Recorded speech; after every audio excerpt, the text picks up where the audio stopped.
Are you sick of playing games where you're competing for the most amount of victory points and you never could find the right strategy in order to win? Or how about games where you go fully head to head with somebody but you never seem to win? Well, then you're in luck because in today's video I'm covering 10 board games that are fully cooperative and it's going to take every player in order to win. So you can look forward to no more of this. But I want to play the newest game of Catan because there's a new expansion out. No, I'm not playing another game of Catan with you. You never trade with me when I want to. So to start this list off, I'm going to be talking about a few lighter weight games and move more into the heavier stuff later on in the video. By the way, this actually wasn't mine, this is my daughter's. I don't know how actually wears these. Makes my head really itchy. So let's just start things off with number 10. The Mine. A team experience in which you can't exchange any information. You must complete a certain number of levels based on player count, and this game plays 2 to 4 players. The goal of the game is to silently, without any body language or hidden signals, place their numbered cards on the table face up in ascending order, starting with the lowest card, and then proceeding with players assuming what the next lowest card will be and place their card face up on the table. Each number card is placed face up by one player at a time. And remember, there is no talking and no body language. So you can't hint at another player if you have the next card in ascending order. Based on the level will determine on how many cards players have in the hand. The higher the level, the more cards you have in your hand. If the players are able to place the cards in the correct order, they beat the level. The Mine is a super light game where you play very silently, but it can be a lot of fun. You're always trying to figure out what player has the next card that can be played. If this one sounds interesting to you and you're looking for a good game, but you actually don't have to talk to anybody, then The Mine could be right for you.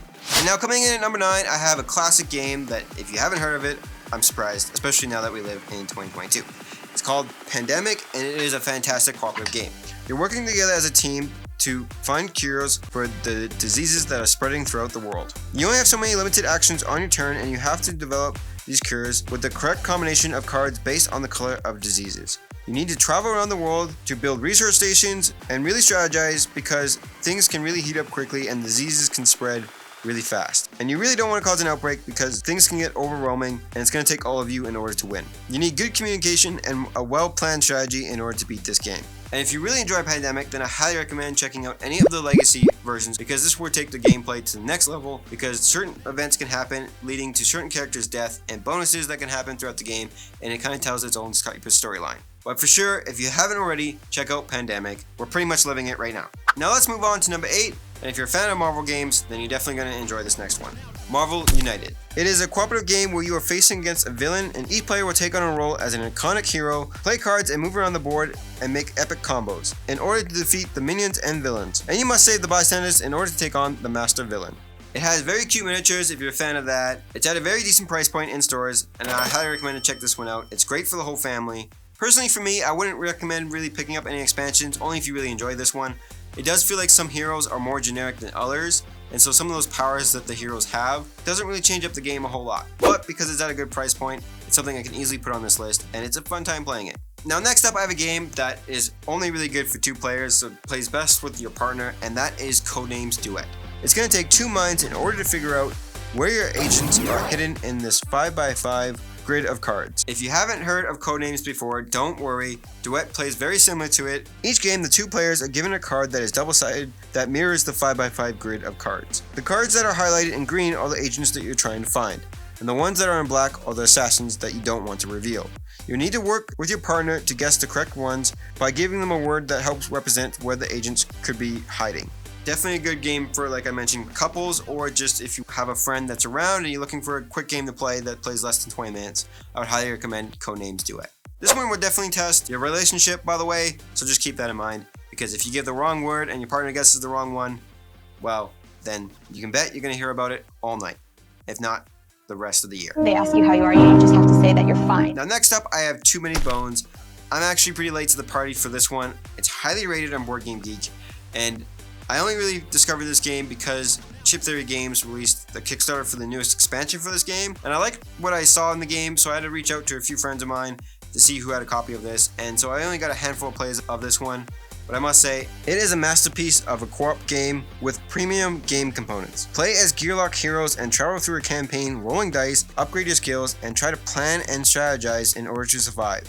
Trying to come up with a great team to go up against the tyrant for the campaign. This really leads to some great gameplay. There's tons of content for this game and so exciting to dive more into the story and the lore behind each Gearlock. So at times I will admit that the game did feel a little hard based on how those opponents come out with the chips on them. You don't really know what you're going to get. But again, if you have a good solid team put together and you develop the right skills, then this one can be a lot of fun to play. If you like campaign games with really good game components and a lot of dice, there's a lot of dice, this game might be for you. Now next up, I definitely have one of my favorites of fully cooperative games, and that is Atlantis Rising. This one actually plays up to 7 players, which makes it a great cooperative game because it's going to take all of you to work together in order to save Atlantis from sinking into the depths of the ocean. You can either plan your actions out as a group, or each player can focus on their own individual tasks, but you'll find more success if you work together. Each player will choose one of the Atlantic leaders that comes with their own unique powers and abilities. Each turn, a player will draw a misfortune card that will flood a certain location in Atlantis. The game board is made up of puzzle pieces, and when an area gets flooded, you simply take that piece and flip it over. You are trying to gather the necessary resources in order to build the gate to prevent any more flooding to save Atlantis. The game will involve heavy planning and strategies in order to win, to save your citizens from being washed out over the ever-rising tide. Now the second edition is definitely what I would recommend because it comes with a whole new artwork and graphic design. It definitely makes the game look a whole lot better when it's laid out on the table. And if it sounds easy, it's really not. It's definitely frustrating when you get an unfortunate card that can really mess up your whole strategy, and if there's certain areas that get flooded that you need to place your workers on, then you're out of luck and you need to figure something else out. But man, it is so satisfying if you can beat this game as a team, but not as great as my next one, which you definitely gotta check out, and that is Project Elite. A real-time cooperative game where players are fighting against waves of alien forces. The game is played over 8 rounds, and each game is based off a scenario and an objective that you must achieve in order to win. The main goal is to kill the aliens and roll dice, and use those dice to the best of your abilities. Each round, more and more aliens will appear, and this will lead to things getting out of hand. And if that's not challenging enough, then each round is only timed by 2 minutes, so putting a huge pressure on what you can do in a certain amount of time.